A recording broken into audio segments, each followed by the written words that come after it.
Hi friends, ನಮಸ್ತೆ. ಎಲ್ಲರೂ ಹೇಗಿದ್ದೀರಾ? ಹೋಪ್ ಎಲ್ಲರೂ ಚೆನ್ನಾಗಿದ್ದೀರಾ ಅಂತ ಅಂದ್ಕೊತೀನಿ. ನಾನು ಕೂಡ ತುಂಬಾ ಚೆನ್ನಾಗಿದ್ದೀನಿ. Welcome to my YouTube channel.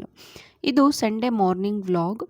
ನಾವು ಮತ್ತು ನನ್ನ ಫ್ರೆಂಡ್ ಫ್ಯಾಮಿಲಿ ಇಬ್ಬರೂ amazing Dashavatar foundation theme park, ಇದು ನೆಲಮಂಗಲ ಹತ್ರ ಇದೆ, ಇಲ್ಲಿಗೆ ವಿಸಿಟ್ ಮಾಡಿದ್ವಿ. ಇಲ್ಲಿ ಪೆಟ್ಸ್, ಅನಿಮಲ್ಸ್ ಆ್ಯಂಡ್ ಬರ್ಡ್ಸ್ ಇದೆ. ನಾವು ಹೋದರೆ ಮಕ್ಕಳು ಕೂಡ ತುಂಬಾ ಎಂಜಾಯ್ ಮಾಡ್ತಾರೆ ಅಂದ್ಕೊಂಡು ಹೋಗಿದ್ವಿ. ಸೊ ಹಾಗೆ ಮಕ್ಕಳು ಕೂಡ ತುಂಬ ಎಂಜಾಯ್ ಮಾಡಿದ್ರು. ಇಲ್ಲಿ ನೋಡಿ, ಇಲ್ಲಿ ಡಿಫ್ರೆಂಟ್ ಕೋಳಿ ಇದೆ. ಸೊ ಟರ್ಕಿ ಇದೆ, ಬೆಂಕಿ ಕೋಳಿ ಅಂತ ಹೇಳ್ತಾರೆ, ಅದು ಇದೆ. ಹಾಗೆ ಡಿಫ್ರೆಂಟ್ ಎಲ್ಲ ಇದೆ. ನಮಗೆ ಇಲ್ಲಿ ಒಬ್ಬರು ಗೈಡನ್ನು ಕೂಡ ಪ್ರೊವೈಡ್ ಮಾಡ್ತಾರೆ. ಸೊ ಅವರು ಫುಲ್ ಡೀಟೇಲ್ಸ್ ಕೊಡ್ತಾರೆ, ಈ ಬ್ರೀಡ್ ಎಲ್ಲಿದು, ಯಾವ ಕಂಟ್ರಿದು, ಹಾಗೆ ಎಷ್ಟು ದಿನದಿಂದ ಇದೆ. ಸೊ ಆ ಥರ ಎಲ್ಲ ಡೀಟೇಲ್ಸ್ನ ಚೆನ್ನಾಗೇ ಕೊಡ್ತಾರೆ. ನಮ್ಗೆ ಸಿಕ್ಕಿದ ಗೈಡ್ ಅಂತೂ ತುಂಬಾ ಚೆನ್ನಾಗಿ ಡೀಟೇಲ್ಸ್ ಎಲ್ಲ ಹೇಳಿದ್ರು. ಸೊ ಮಕ್ಕಳು ಕೂಡ ತುಂಬಾ ಎಂಜಾಯ್ ಮಾಡ್ತಾಯಿದ್ರು, ಫೋಟೋ ತೆಗೆಸ್ಕೊಳ್ಳೋದು, ಅವುಗಳ ಜೊತೆ ಮಾತಾಡೋಕೆ ಹೋಗೋದು, ಆ ಥರ ಎಲ್ಲ. ಇಲ್ಲಿ ಸಾನ್ವಿ ಮತ್ತು ತಾರಕ್ ಇಬ್ಬರೂ, ತಾರಕ್ ನನ್ನ ಫ್ರೆಂಡ್ ಮಗ, ಇಬ್ಬರೂ ಇಲ್ಲಿ ಇರೋ ನಾಯಿನ ನೋಡಿಬಿಟ್ಟು ನಾವು ಮನೆಗೆ ಹಿಡ್ಕೊಂಡು ಹೋಗೋಣ ಅಮ್ಮ ಅಂತ ಹೇಳ್ತಿದ್ರು. ಪಾಪ ಆ ನಾಯಿಗೆ ಒಂದು ಕಣ್ಣು ಬೇರೆ ಇರಲಿಲ್ಲ, ಒಂದು ಕಣ್ಣಿತ್ತು, ಒಂದು ಚಿಕ್ಕ ಪುಟ್ಟ ನಾಯಿ ಇದೆಯಲ್ಲ ಅದಕ್ಕೆ. ಸೊ ಹಾಗಾಗಿ ಅವರಿಗಂತೂ ಪುಟ್ಟ ನಾಯಿ ತುಂಬಾ ಇಷ್ಟ ಆಯಿತು ಅಂತ ಹೇಳ್ಬೋದು. ಅವರೆಲ್ಲ ಹೇಳ್ತಿದ್ರು ನಾವು ಮನೆ ಕರ್ಕೊಂಡು ಹೋಗೋಣ ಅಂತ. ಸೊ ಚೆನ್ನಾಗಿ ಎಂಜಾಯ್ ಮಾಡ್ತಾ ಇದ್ರು. ಸ್ಟಾರ್ಟಿಂಗ್ ನಾವು ಬಂದಾಗ ಇಲ್ಲಿ ನಮಗೆ ಕೋಳಿಗಳದ್ದು ತೋರಿಸ್ತಾರೆ, ಡಿಫ್ರೆಂಟ್ ಆಗಿರೋದು. ಆಮೇಲೆ ನಮಗೆ ಇಲ್ಲಿ ಡಾಗೀಸ್ನ ತೋರಿಸಿದ್ರು. ಹಾಗೆ ನಡ್ಕೊಂಡು ಹೋಗ್ತಾ ಅಲ್ಲಿ ಡಕ್ ಎಲ್ಲ ಇತ್ತಲ್ಲ, ಸಾನ್ವಿ ಅಮ್ಮ ಡಕ್ ಹಿಡ್ಕೊಳ್ಳೋಣ ಅಂತೆಲ್ಲ ಹೇಳ್ತಿದ್ಲು. ಆದರೂ ಸೌಂಡ್ ಬರುತ್ತಲ್ಲ, ಕ್ವ್ಯಾಕ್ ಕ್ವ್ಯಾಕ್ ಅನ್ನೋ ಥರ ಎಲ್ಲ, ಆ ಥರ ಎಲ್ಲ ಮಾಡಿಕೊಂಡು ಹೇಳ್ತಾ ಇದ್ಲು. ಹಾಗೆ ಇಲ್ಲಿ ತಾರಕು ಕೋಳಿಗಳಿತ್ತಲ್ಲ, ಕೋಳಿಗಳನ್ನ ನೋಡ್ತಾ ಇದ್ದ, ಚೆನ್ನಾಗಿದೆ ಅಂತ. ಹಾಗೆ ನಾವಿಲ್ಲಿ ಉಡ ನೋಡಿದ್ವಿ. ಉಡ ಇದೆ ಇಲ್ಲಿ 2. ಸೊ ಅದನ್ನು ನಮಗೆ ಮುಟ್ಟೋದಕ್ಕೂ ಕೊಟ್ಟಿದ್ದರು. ಸೊ ಮುಟ್ಟಿ ಕೂಡ ನಾವು ಫೀಲ್ ಮಾಡ್ತಾಯಿದ್ವಿ. ಬಟ್ ಮಕ್ಕಳು ಸ್ವಲ್ಪ ಹೆದರ್ಕೊತಿದ್ರು ಸ್ಟಾರ್ಟಲ್ಲಿ, ಹಿಂಗೆ ಮುಟ್ಟೋದು ಅಂತ. ಈವನ್ ನನಗೂ ಕೂಡ ಸ್ವಲ್ಪ ಭಯ ಆಯಿತು ಸ್ಟಾರ್ಟಿಂಗ್ ಮುಟ್ಟೋದಕ್ಕೆಲ್ಲ. ನಮಗೆ ಇಲ್ಲಿ ಗೈಡ್ ಇರ್ತಾರಲ್ಲ, ಅವರೆಲ್ಲ ಹೇಳ್ತಾರೆ ಯಾವ ಥರ ಮುಟ್ಟಬೇಕು ಅಂತ ಎಲ್ಲ. ಸೊ ಇದನ್ನು ಅಂದರೆ ಲೈಕ್ ಮೇಲಿಂದ ಕೆಳಗಡೆಗೆ ನೈಸ್ ಥರ ಬರುತ್ತೆ. ನಾವೇನಾದರೂ ಉಲ್ಟಾ ಮುಟ್ಟಕ್ಕೆ ಹೋದರೆ ಅದು ಸ್ವಲ್ಪ ಶಾರ್ಪಾಗಿರುತ್ತೆ, ಕೈಗೆ ಮುಳ್ಳು ಚುಚ್ಚುತ್ತೆ. ಸೊ ಹಾಗಾಗಿ ನಮಗೆ ಹೇಳ್ತಾರೆ ಅವರು ಯಾವ ರೀತಿ ಮುಟ್ಟಬೇಕು ಅಂತ. ನಮ್ಮ ಸಾನ್ವಿಗಂತೂ ಸ್ವಲ್ಪ ಜಾಸ್ತಿ ಭಯನೇ ಅಂತ ಹೇಳ್ಬೋದು. ನನ್ನ ಹತ್ರ ಬಂದು ಆಮೇಲೆ ನಾನೇ ಎತ್ಕೊಂಡು ಟ್ರೈ ನೋಡಿಸ್ದೆ. ಬಟ್ ಅಲ್ಲೂ ಕೂಡ ಅವಳು ಹೆದ್ರುಕೊತಾ ಇದ್ಲು. ಸೊ ಮುಟ್ಬೋದು ಮುಟ್ಟಮ್ಮ ಅಂತೆಲ್ಲ ಹೇಳಿ ಆಮೇಲೆ ಅವಳು ಕೂಡ ಟಚ್ ಮಾಡಿ ಫೀಲ್ ಮಾಡಿದ್ಲು. ಸೊ ಆಮೇಲೆ ಇಲ್ಲಿ ಪಾರಿವಾಳಗಳು ತುಂಬ ಜಾಸ್ತಿನೇ ಇದೆ. ಸೊ ಒಂದೊಂದು ಬಂದು ಮೇಲ್ಗಡೆ ಕೂತ್ಕೊಳ್ಳೋದು, ಆ ಥರ ಎಲ್ಲ ಚೆನ್ನಾಗಿತ್ತು. ಮಕ್ಕಳಂತೂ ತುಂಬಾ ಖುಷಿ ಪಡ್ತಿದ್ರು ಅಂತ ಹೇಳ್ಬೋದು. ಸೊ ಇಲ್ಲಿ ನೋಡಿ, ನಮ್ಮ ಸಾನ್ವಿ ಕೂಡ ಒಂದು ಬಂದು ಕೂತ್ಕೊಂತು. ಸ್ಟಾರ್ಟಿಂಗು ಸ್ವಲ್ಪ ಭಯ ಪಡ್ತಿದ್ಲು, ಬಟ್ ಆಮೇಲೆ ಅಭ್ಯಾಸ ಆಗೋಯಿತು. ಬಟ್ ತಾರಕ್ಕಂತೂ ಅತ್ತೇ ಬಿಟ್ಟ ಅದು ಹೋಗಿ ಸ್ಟಾರ್ಟಿಂಗ್ ಕೂತ್ಕೊಂಡಾಗ. ಬಟ್ ಸಾನ್ವಿಗೆ ಒಂದ್ಸಲಿ ಕೂತ್ಕೊಂಡ ಮೇಲಂತೂ ಅವಳಿಗೆ ತುಂಬಾ ಖುಷಿ ಆಗ್ತಿತ್ತು. ಅವಳು ಹೇಳ್ತಿದ್ಲು, ಅಲ್ಲಿ ಅವ್ರನ್ನ ಗೈಡ್ ಇದ್ದಾರಲ್ಲ ಅವ್ರನ್ನ ಕೇಳ್ತಿದ್ಲು, ಅಂಕಲ್ ನನಗೆ ಚಿಕ್ಕದು ಕೊಡಿ ಅಂತ. ಬಟ್ ಅದು ಚಿಕ್ಕದು ಕೂರ್ತಿರ್ಲಿಲ್ಲ, ಹೋಗ್ಬಿಡ್ತಿತ್ತು. ಬಟ್ ಫೀಲ್ ಮಾಡಿದ್ರು ಚೆನ್ನಾಗಿತ್ತು. ಹಾಗೆ ಇಲ್ಲಿ ಮೇಕೆ ಮರಿಗಳು ಕೂಡ ಇದೆ. ಸೊ ಮೇಕೆ ಮರಿಗಳಂದರೆ ಸಾನ್ವಿಗೂ ತಾರಕಿಗೂ ತುಂಬಾ ಇಷ್ಟ ಆಯಿತು ಅಂತ ಹೇಳ್ಬೋದು. ಅದನ್ನು ಹಿಡ್ಕೊಳ್ಳೋಕ್ಕೆ ಟ್ರೈ ಮಾಡ್ತಾರೆ, ಬಟ್ ಅದು ಸಿಗ್ತಾ ಇರಲಿಲ್ಲ. ಅವ್ರದ್ದೇ ಏನೋ ಒಂಥರ ಆಟ. ಸೊ ಇಲ್ಲಿ ಗೈಡ್ ನಮಗೆಲ್ಲ ಹೇಳ್ತಿದ್ರು ಯಾವ್ಯಾವ ಥರದ ಕೋಳಿ ಇದೆ. ಬಟ್ ಅವರಿಬ್ಬರು ಅಲ್ಲಿ ಇಲ್ಲಿ ಓಡೋದು ಹಾಗೆ ಮಾಡ್ತಾಯಿದ್ರು.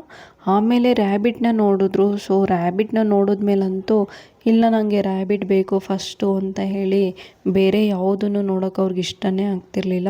ಸೊ ಇಲ್ಲಿದೆ ನೋಡಿ, ಇದು ಅಮೇರಿಕನ್ ಸಿಲ್ಕಿ ಚಿಕನ್ ಅಂತ ಹೇಳಿದ್ರು. ಅದು ನೋಡೋದಕ್ಕಂತೂ ತುಂಬಾ ಚೆನ್ನಾಗಿತ್ತು, ಒಂಥರ ಶೈನಿಗೆ ಕಾಣಿಸ್ತಾ ಇತ್ತು ಅಂತ ಹೇಳ್ಬೋದು. ಹಾಗೆ ಇಲ್ಲಿ ಸ್ವಲ್ಪ ಬರ್ಡ್ಸ್ ಕೂಡ ಔಟ್ಸೈಡ್ ಇಟ್ಟಿದ್ದಾರೆ. ಇಲ್ಲಿ ಬರ್ಡ್ಸ್ ಕಲೆಕ್ಷನ್ನು ಕೂಡ ತುಂಬಾ ಚೆನ್ನಾಗಿದೆ. ಸೊ ಡಿಫ್ರೆಂಟ್ ಕಲರ್ಸಲ್ಲಿ ಇರುತ್ತೆ, ಡಿಫ್ರೆಂಟ್ ಆಗಿರೋ ಗಿಣಿಗಳೆಲ್ಲ ಇತ್ತು. ಹಾಗೆ ಇಲ್ಲಿ ನಾವು ರ್ಯಾಟ್ನ ನೋಡಿದ್ವಿ. ಈ ರ್ಯಾಟ್ ಏನು ಅಂದರೆ ಒಂಥರ ನೋಡೋದಕ್ಕೆ ಹಂದಿ ಥರನೂ ಕಾಣಿಸ್ತಿತ್ತು. ಹಾಗೆ ಸ್ವಲ್ಪ ನೋಡಿದ್ರೆ ಇಲಿ ಥರನೂ ಕಾಣಿಸ್ತಿತ್ತು, ಚಿಕ್ಕದು. ಸೊ ಕ್ಯೂಟ್ ಆಗಿದ್ದವು. ನೋಡಿ ಹೇಗಿದೆ, ಇಲ್ಲಿದೆ. ಸೊ ಆಮೇಲೆ ತಾರಕಂತೂ ರ್ಯಾಬಿಟ್ ಬೇಕು ಅಂತ ಹಿಡ್ಕೊಳ್ಳೋಕ್ಕೆ ಹೋಗ್ತಿದ್ರು. ಅವರಿಗೆ ಬೇರೆ ಪ್ರಾಣಿಗಳೆಲ್ಲ ನೋಡೋದಕ್ಕಿಂತ ರ್ಯಾಬಿಟ್ ಅಂತೂ ತುಂಬಾ ಇಷ್ಟ ಆಗೋಯಿತು. ಆದರೂ ಅವರು 1-2 ತಂದು ಕೊಟ್ಟರು. ಬಟ್ ಅವರಿಗೆ ಭಯ ಆಗ್ತಿತ್ತು ಎತ್ಕೊಳ್ಳೋದಕ್ಕೆ. ಫಸ್ಟ್ ಹೇಳಿದ್ರು ಕೂತ್ಕೊತೀವಿ, ತೊಡೆ ಮೇಲೆ ಕೊಡಿ ಅಂತ. ಬಟ್ ಹಾಗೆ ಮಾಡೋಣ ಅಂತ ಬಂದು, ಬಟ್ ಅಲ್ಲೂ ಕೂಡ ಇಟ್ಕೊಂಡಿಲ್ಲ, ಭಯಪಟ್ಟರು ಇಬ್ಬರು ಕೂಡ. ಜಸ್ಟ್ ಟಚ್ ಮಾಡಿ ಫೀಲ್ ಮಾಡಿದ್ರು. ಎತ್ಕೊಬೇಕು ಅನ್ನೋ ಆಸೆ ಏನು ತುಂಬಾ ಇತ್ತು, ಬಟ್ ಆದರೆ ತುಂಬಾ ಭಯ ಪಡ್ತಿದ್ರು. ಹಾಗೆ ಅದನ್ನು ಹಿಡಿಯೋಕ್ಕೆ ಹೋಗೋದು, ಆಡಿಸೋದು ಈ ಥರ ಆಡಿ ಖುಷಿಪಟ್ಟರು. ಆಮೇಲೆ ಇಲ್ಲಿ ಡಕ್ಸ್ ಇತ್ತು. ಸೊ ಡಕ್ಸ್ನೂ ಕೂಡ ಹಾಗೆ ಮಾಡ್ತಿದ್ರು. ಅದನ್ನು ಮುಟ್ಟಬೇಕು ಅನ್ನೋ ಆಸೆ, ಬಟ್ ಭಯ. ಅದು ಹಿಂದೆಗಡೆನೇ ಹೋಗೋದು, ಈ ಥರ ಎಲ್ಲ ಆಟ ಆಡಿದ್ರು. ಸೊ ಮಕ್ಳಿಗಂತೂ ತುಂಬಾ ಖುಷಿಯಾಗುತ್ತೆ ಪ್ರಾಣಿಗಳು ಪಕ್ಷಿಗಳನ್ನೆಲ್ಲ ಈ ಥರ ನೋಡಿದ್ರೆ ಅಲ್ವಾ. ಸೊ ಸಾನ್ವಿನು ತಾರಕ್ಕೂ ಕೂಡ ಹಾಗೇ ಇಬ್ಬರು ತುಂಬಾ ಎಂಜಾಯ್ ಮಾಡ್ತಾಯಿದ್ರು. ಅದನ್ನು ಟಚ್ ಮಾಡೋಕ್ಕೆ ಹೋಗೋದು, ಹಿಡ್ಕೊಳಕ್ಕೆ ಹೋಗೋದು, ಈ ಥರ ಎಲ್ಲ ಎಂಜಾಯ್ ಮಾಡ್ತಾಯಿದ್ರು. ಸೊ ಇಲ್ಲಿ ಟಾರ್ಟೈಸ್ ಕೂಡ ಇದೆ. ಟಾರ್ಟೈಸು ಕೂಡ ತುಂಬಾ ಚೆನ್ನಾಗಿತ್ತು. ಹಾಗೆ ಇಲ್ಲಿ ಕೆಲವೊಂದು ಬರ್ಡ್ಸ್ ಇದೆ. ಸೊ ಈ ಥರ ಬರ್ಡ್ಸ್ ಇದೆಯಲ್ಲ, ಇಲ್ಲಿ ಬರ್ತಿದೆಯಲ್ಲ ಗಿಳಿ, ಆ ಥರದ್ದು ಇದೆಲ್ಲ ಕೆಳಗಡೆನೆ ಬಂದುಬಿಡುತ್ತೆ, ಕಾಲಿಗೆ ಸಿಗ್ತಿರುತ್ತೆ. ಹಾಗೆ ಕೆಲವೊಂದು ಮಾತು ಕೂಡ ಆಡುತ್ತೆ, ಬಟ್ ಅವಕ್ಕೆ ಫ್ರೀಯಾಗಿರಬೇಕು. ಬಟ್ ನಾವು ಕೇಳಿದ್ವಿ ರಿಂಗ್ ಟ್ಯೂನ್ ಮಾಡೋದೆಲ್ಲ. ಸೊ ಆ ಫೀಲ್ ಅಂತೂ ತುಂಬಾ ಚೆನ್ನಾಗಿತ್ತು ಅಂತ ಹೇಳ್ಬೋದು. ಹಾಗೆ ಇಲ್ಲಿ ಹೆಡ್ಜಾಗ್, ಮುಳ್ಳಂದಿಗಳು ಚಿಕ್ಕದಿದೆ. ಸೊ ಅದಂತೂ ತುಂಬಾ ಕ್ಯೂಟಾಗಿತ್ತು. ನಾವು ಕೂಡ ಒಂದೆರಡು ಎತ್ಕೊಂಡು ಫೀಲ್ ಮಾಡಿದ್ವಿ. ಸ್ಟಾರ್ಟಿಂಗ್ ಎತ್ಕೊಂಡಾಗ ಸ್ವಲ್ಪ ಚುಚ್ಚುತ್ತೆ, ಆ ಫೀಲು ಚೆನ್ನಾಗಿತ್ತು ಅಂತಲೇ ಹೇಳ್ಬೋದು. ನಮಗೆ ಭಯ ಆಗ್ತಿತ್ತು ಆ್ಯಕ್ಚುಲಿ ಜಾಸ್ತಿ ಚುಚ್ಚುತ್ತೇನೋ ಅಂತ.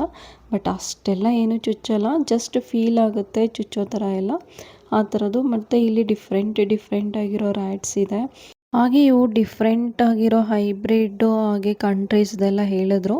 ಅವ್ರು ಡೀಟೇಲ್ಸ್ ತುಂಬಾ ಹೇಳ್ತಾರೆ, ಚೆನ್ನಾಗಿ ಡೀಟೇಲ್ಸ್ ಎಲ್ಲ ಕೊಡ್ತಾರೆ. ಬಟ್ ನಂಗೆ ಅಷ್ಟಾಗಿ ನೆನಪಿಲ್ಲ ಯಾವ ಕಂಟ್ರಿದು ಅಂತೆಲ್ಲ ಹೇಳಿ. ಬಟ್ ಇಲ್ಲಿದೆ ನೋಡಿ, ಇದನ್ನು ನಾವು ಟಚ್ ಆ್ಯಂಡ್ ಫೀಲ್ ಮಾಡಿದ್ವಿ. ಇದು ಹೆಡ್ಜಾಗ್ ಮುಳ್ಳಂದಿ ಚಿಕ್ಕದು. ಸೊ ಅದು ಚೆನ್ನಾಗಿತ್ತು. ಬಟ್ ಭಯಂಕರವಾಗಿದ್ದಿದ್ದು ಹೌದು. ಸೊ ಇದು ಹೆಬ್ಬಾವು ಚಿಕ್ಕದು.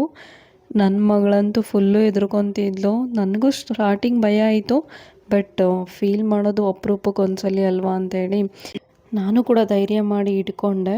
ಸೊ ಸ್ಟಾರ್ಟಿಂಗ್ ಇಟ್ಕೊಂಡಾಗ ಅದು ಸ್ಮೂತ್ ಇರುತ್ತಲ್ಲ, ಆ ಸ್ಮೂತೇ ಒಂಥರ ಸ್ವಲ್ಪ ಭಯ ಆಗ್ತಿತ್ತು. ಬಟ್ ಹೋಗ್ತಾ ಸ್ವಲ್ಪ ಅಭ್ಯಾಸ ಆಯಿತು. ಬಟ್ ನನ್ನ ಫ್ರೆಂಡ್ ಅಂತೂ ತುಂಬಾ ಹೆದ್ರ್ಕೊತಿದ್ಲು. ಸೊ ಅವಳಿಗಂತೂ ಜಾಸ್ತಿ ಭಯ ಆಗ್ತಿತ್ತು ಅಂತ ಹೇಳ್ಬೋದು. ಬಟ್ ನನಗೆ ಆಮೇಲೆ ಒಂದ್ಸಲಿ ಎತ್ಕೊಂಡ್ಮೇಲೆ ಸ್ವಲ್ಪ ಧೈರ್ಯ ಬಂತು. ಸೊ ಅವರು ಕತ್ತಿಗೆ ಹಾಕ್ತೀನಿ ಅಂದರು. ಸೊ ನೋಡೋಣ ಅಂದ್ಬಿಟ್ಟು ನಾನು ಟ್ರೈ ಮಾಡಿದೆ. ಬಟ್ ಆ ಫೀಲ್ ಅಂತೂ ತುಂಬಾ ಚೆನ್ನಾಗಿತ್ತು. ಆ್ಯಕ್ಚುಲಿ ನಾನು ಫಸ್ಟ್ ಟೈಮ್ ನಾವನ್ನು ಮುಟ್ಟಿರೋದು. ಸೊ ಸ್ವಲ್ಪ ಭಯ ಆಗ್ತಿತ್ತು, ಬಟ್ ಫೈನಲಿ ಟಚ್ ಮಾಡಿ ಅದನ್ನು ಮುಟ್ಟಿದ್ದೀನಿ ಅನ್ನೋ ಖುಷಿನೂ ಇತ್ತು. ಇದು ಸ್ಲಾಟು ನಾವು ಮಾರ್ನಿಂಗೇ ಬುಕ್ ಮಾಡ್ಕೊಂಡಿದ್ವಿ, ಅರೌಂಡು 10:30ನಲ್ಲೇ. ಸೊ ಹಾಗಾಗಿ ಅವಾಗ ಯಾರೂ ಜಾಸ್ತಿ ಜನ ಇರಲಿಲ್ಲ. ಬಟ್ ಆಮೇಲೆ ಆಫ್ಟರ್ 11:30 ಮೇಲೆಲ್ಲ ಸ್ವಲ್ಪ ಜನ ಜಾಸ್ತಿ ಆದರು. ಬಟ್ ನಾವು ಹೋಗಿದ್ದಾಗ ಯಾರೂ ಇರಲಿಲ್ಲ ಅಲ್ಲ. ಸೊ ನಮಗೆ ಎಲ್ಲ ನೋಡೋದಕ್ಕೆ ಫ್ರೀಯಾಗಿತ್ತು. ಸೊ ನೀವು ಯಾರಾದರೂ ವಿಸಿಟ್ ಮಾಡಬೇಕು ಅಂತಿದ್ರೆ ಒಂದ್ಸಲಿ ವಿಸಿಟ್ ಮಾಡಿ, ಚೆನ್ನಾಗಿದೆ ಪ್ಲೇಸು. ಮಕ್ಕಳಿದ್ರೆ ತುಂಬ ಎಂಜಾಯ್ ಮಾಡ್ತಾರೆ ಅಂತ ಹೇಳ್ಬೋದು. ಮತ್ತು ನಾವು ಆಫ್ಲೈನ್ ಕೂಡ ಅಲ್ಲಿ ಹೋಗಿ ಟಿಕೆಟ್ ತೊಗೋಬೋದು, ಇಲ್ಲ ಆನ್ಲೈನಲ್ಲೂ ಕೂಡ ಬುಕ್ ಮಾಡೋ ಆಪ್ಷನ್ ಇದೆ. ಹಾಗೆ ಟಿಕೆಟ್ ಪ್ರೈಸ್ ಕೂಡ ಅಫೋರ್ಡಬಲ್ ಆಗಿದೆ. ವೀಕ್ ಡೇಸಲ್ಲಿ 250 ಇರುತ್ತೆ, ವೀಕೆಂಡ್ಸಲ್ಲಿ 300 ಇರುತ್ತೆ. ಹಾಗೆ ಬಿಲೋ 3 ಇಯರ್ಸ್ ಕಿಡ್ಸ್ಗೆ ಫ್ರೀ ಇರುತ್ತೆ, ಎಬೋ 3 ಇಯರ್ಸ್ ಕಿಡ್ಸ್ಗೆ ಮಾತ್ರ ಸೇಮ್ ಪ್ರೈಸ್ ಇರುತ್ತೆ ಲೈಕ್ ಅಡಲ್ಟ್ಸ್.